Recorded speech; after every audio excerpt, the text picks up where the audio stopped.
The results are in from last night's primary election. State Representative Chris Rabb won the Democratic nomination for the 3rd Congressional District. With no Republican opponent, he will almost likely fill the open seat next year in Congress because Congressman Dwight Evans is retiring.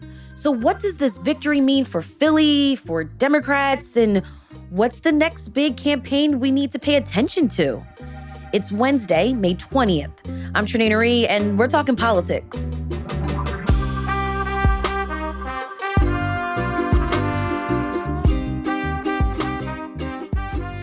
The city that birthed this imperfect union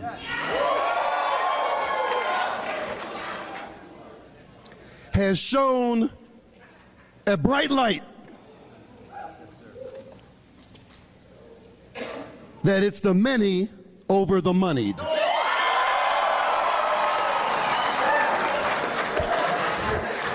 They ain't ready for us, folks. And we are just getting started. That was State Representative Chris Rabb giving a victory speech at the Victorian Banquet Hall on Germantown Avenue. CityCast Philly executive producer Matt Katz. Hey, Matt. What's up, Trenae? I'm shocked a little bit. Little bit, low-key, a little bit shocked, Matt. Yeah, low-key shocked is a good way to describe this. Yes.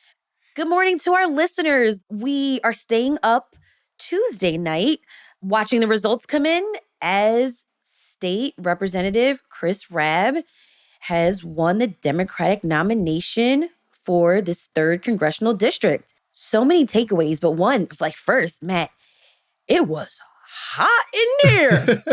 It was so hot. Was your polling place air conditioned? Yeah, and I noticed that there was no one sitting outside. And well, actually, some of the, I guess, people campaigning. Yeah, sure. Right. They were under a tree. It was so hot. People were inside. I don't blame them. Early indications appear that the turnout wasn't super low. We apparently had a lower turnout for the last primary last year. So I'm kind of surprised by that people did, get out of their air-conditioned homes and they walked through the hot streets and they went into maybe a unair-conditioned or a not very well air-conditioned polling place and they cast their ballots. We're talking 20% just about. I'm sure that number will fluctuate as, all of the divisions get their numbers in. And, this was not even that close. Rabb kind of cleaned up. Let's talk about who Rabb is and what he's been up to, at least in Harrisburg, over these last 5 terms that he's been in office. Yeah, I mean, he was the most progressive candidate in this field. He is a Democratic socialist. One of his campaign flyers right here that I think You've kind of kept all the flyers. I do. I have. I like the merch. I like the what do they call it? The political, the political paraphernalia. I like it. Yeah, it's collectible paraphernalia. So this flyer, make good trouble, delivering for working families, demand bold, Rabb for Congress. I mean, he was running as the fighter. He was telling Democrats, listen, you think Trump's getting away with all kinds of stuff down in D.C.? You think Democratic establishment politicians aren't doing enough to actually, protect your health care and make the fight for, as he says, working families? Do you think Democrats are too complicit in Israel's war in Gaza? He kept insisting that his opponents use the word genocide to describe Israel's operations in Gaza.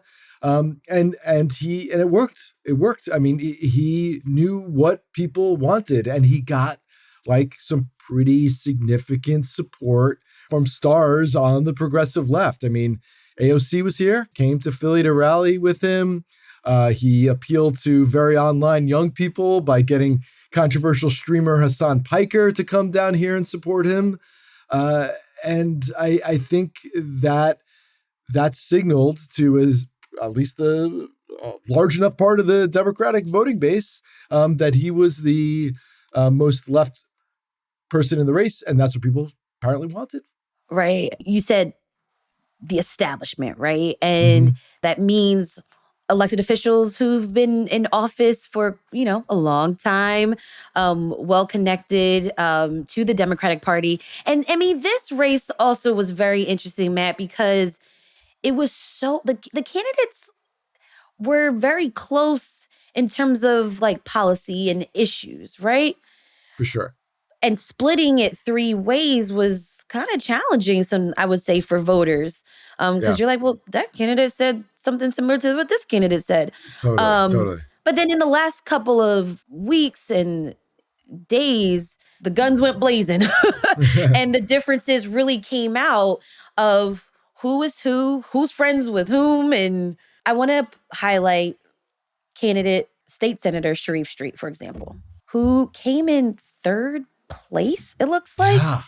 Can you believe that? He got the endorsement of the mayor, Cheryl Parker, yes. and the trade unions, the building trades. Yes. Son of former Mayor John Street, former chairman of the Democratic Party in the state of Pennsylvania. And he got his butt whooped.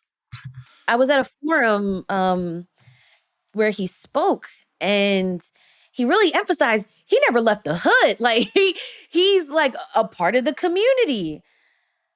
And that's what surprised me. I think that's what really surprised me. Apparently his roots and connections didn't go deep enough to pull him ahead here. Now, you brought up that, Rabb brought out AOC. Mm-hmm. Street was with New Jersey U.S. Senator Cory Booker and Mayor Sherrell Parker and Council President Kenyatta Johnson. Right. But there's something about, AOC that motivates voters in a way that Cory Booker is not going to do. And that became very clear. I mean, that star power, what that signals to voters about what Rabb stands for. They didn't want a congressional representative to automatically support Hakeem Jeffries if the Democrats take over the House of Representatives and he becomes the speaker. That was a theme in the campaign in the last few days. Street supported Jeffries, kind of the establishment. Rabb said no, and the voters agreed with him, I guess. Matt, when I listened to State Senator Sharif Street's speech from last night, he seemed to still be in positive spirits, despite the fact that he lost this race. And he called the loss a wake-up call, saying that there needs to be more engagement in the community when it comes to his coalition. Even made a note saying we have Mayor Sherrell Parker's back, because that was sort of a nod to next year. We're going to be voting for city council members and the city mayor. So he also thanked the unions, and Street congratulated Rabb and Stanford too. What happened to Dr. Ayla Stanford? Yeah. Why do you think she fell short? Listen, it's hard. It's hard because she was obviously the outsider, not an elected official, someone who did work in especially in North Philadelphia with getting people tested and vaccinated during the COVID-19 pandemic. And I was one of the first to have a TV ad. I was like, whoa, first to have a TV ad. She was. Yeah. Also, it's notable that she was the one that got the endorsement from the congressman who's in the seat now. Yep, that's right. Dwight Evans endorsed her. Yep. And it didn't seem to work in this case. And she ran on, focused on, medical coverage and insurance for people. I mean, this is what she knows best. People are getting kicked off Medicaid and Obamacare. I read that more than 145,000 Pennsylvanians have dropped their Obamacare because Congress declined to extend tax credits. So here you have somebody who could theoretically go to Washington and find a solution for such things, but it didn't resonate with enough voters. But there must have been more, right, that were on the minds of voters. She had a few stumbles in the campaign. You don't know how much that reached the majority of the electorate, but the Inquirer had a story that she didn't file proper paperwork for her salary from the Black Doctors Consortium, which was her group that was doing the vaccinations during COVID.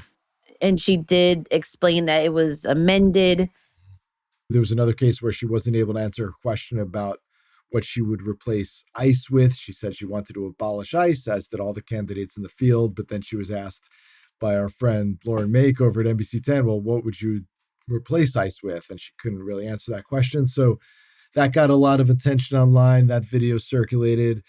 So maybe that's what some voters were thinking about when they were casting their ballots. Well, the voters did speak. And when we talk about the 3rd Congressional District, we are talking about West Philly, Center City, South Philly, parts of North Philly, really a large swath of Philadelphia. Yeah, it's like half of the city the district makes up. I'm going to be so curious to see the specific breakdown of which neighborhoods went which ways, because, Sherelle Parker, a very centrist Democrat, our mayor, she won a Democratic primary 2 years ago, and she defeated her progressive challengers. And she did that because she had such huge support in the Northwest, and she lost parts of Center City, but it didn't matter because she had so much support elsewhere in the city. So it's interesting that in 2 years' time, we had this very kind of centrist mainstream Democrat who won in the city, and now a Democratic socialist who won. And then no Republican candidate in the fall. So Chris Rabb will be on the ballot in November, but he's, barring something crazy happening, he'll be going to Congress in January. Mm-hmm. And because this district is one of the most Democratic in the country. They say it is the most by some measures. Mm-hmm. So that's why no Republicans decide to run. We've got more on election results after this break.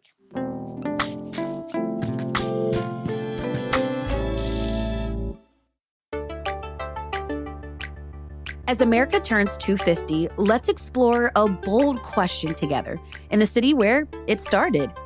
What does democracy's future look like?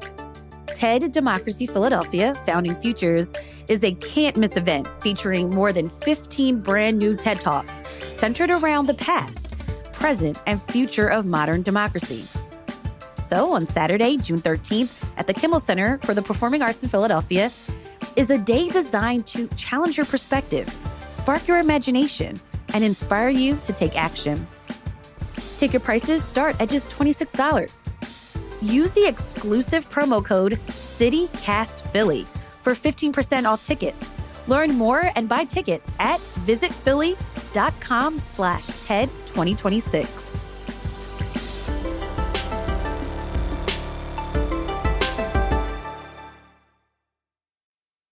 All right, Matt, as soon as the polls closed at 8 p.m., minutes later, Governor Josh Shapiro and Lieutenant Governor Austin Davis kicked off another re-election event. Yeah, well, they technically won their primaries as well on Tuesday night, but they weren't running against anybody. Right. But Shapiro definitely used the opportunity of primary night to capitalize on it, for his own political purposes. And yeah, we're now in the gubernatorial campaign. We're all in it. And this event was up in Bucks County. Mm-hmm. Help me understand this, because he already did hey, I'm running for re-election in right. January over in Pittsburgh and in Philly. Why another one? That's what I'm trying to figure out.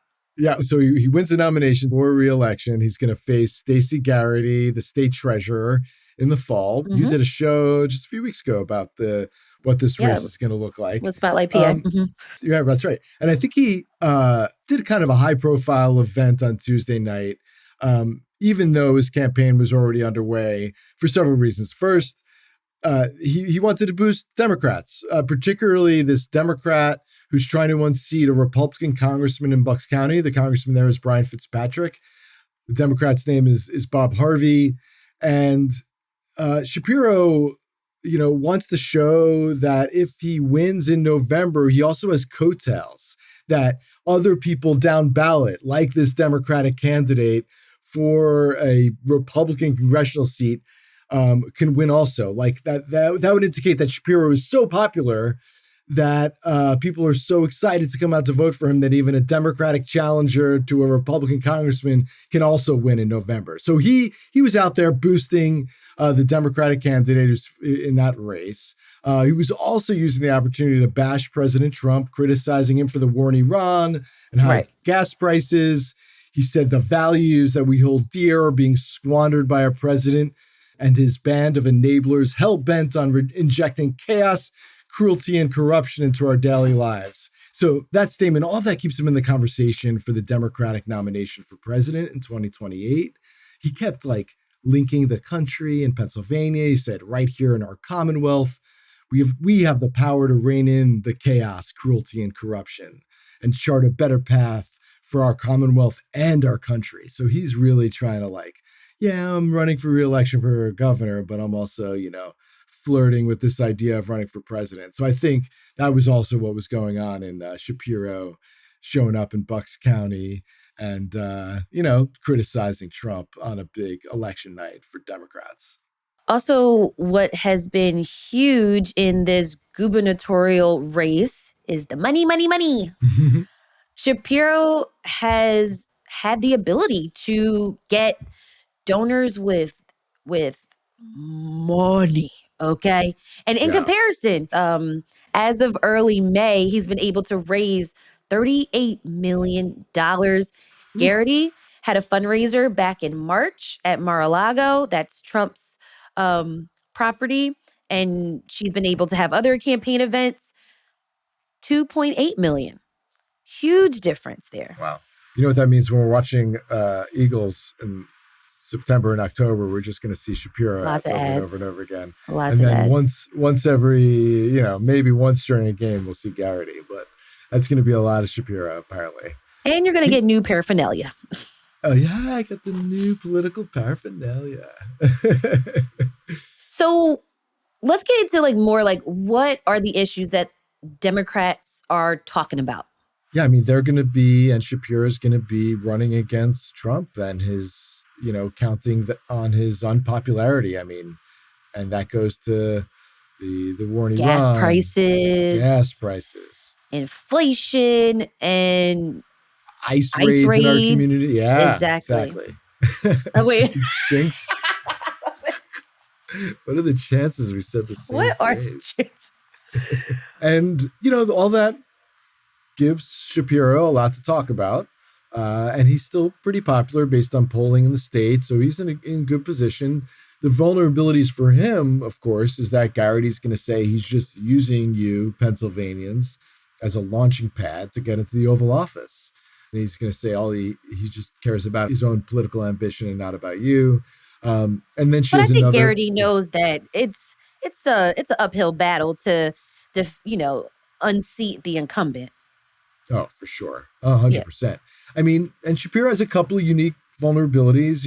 After an assassination attempt on him and his family last year, he spent a lot of taxpayer money to secure both the governor's mansion and his personal home over in Abington in the burbs. Mm-hmm. And Garrity has used her role as a treasurer to try to stop $1 million in security upgrades for his house.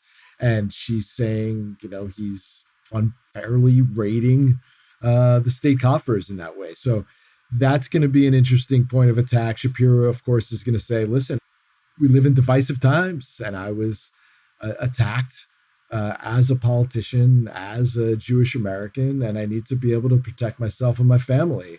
And I also want to, as a political leader, bring the country together. I think you'll see him use the attack as a way of saying that he's in a position to be a healer for a divided America because he experienced this assassination attempt. That's how I think this might play out as we move deeper into this campaign.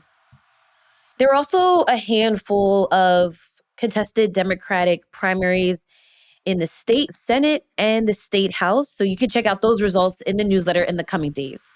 And then the last thing on the ballot on Tuesday were those two ballot measures for the city. They both passed. One creates a new retirement savings program for some city residents, and one creates a permanent office for your favorite word, Trenae. Youth ombudsperson. Oh, Look at that. I mean, it's getting close to like semi-quincentennial. I think we've said it so much that I can say it out. It is still, we agree, a terrible right word, off the tongue. but it will be, there will be a permanent office to protect and deliver services for at-risk young people. This election conversation is going to continue on the Friday News Roundup. Matt, thanks for staying up with me, talking politics. Get some rest, Trenae. I'll talk to you in a few hours.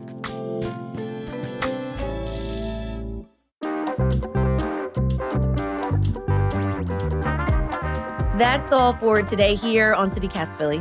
If you enjoyed this episode about the results and the analysis of this year's primary, share this with a friend. Rate the show, leave us a review, and hit that subscribe button. Be sure to sign up for our morning newsletter to learn more about what else Philly's talking about. And don't forget, you can support the show and get great perks by becoming a CityCast Philly neighbor at membership.citycast.fm. We'll be back tomorrow morning with a special episode with our friends from the CityCast Network. Talk to you later. Bye.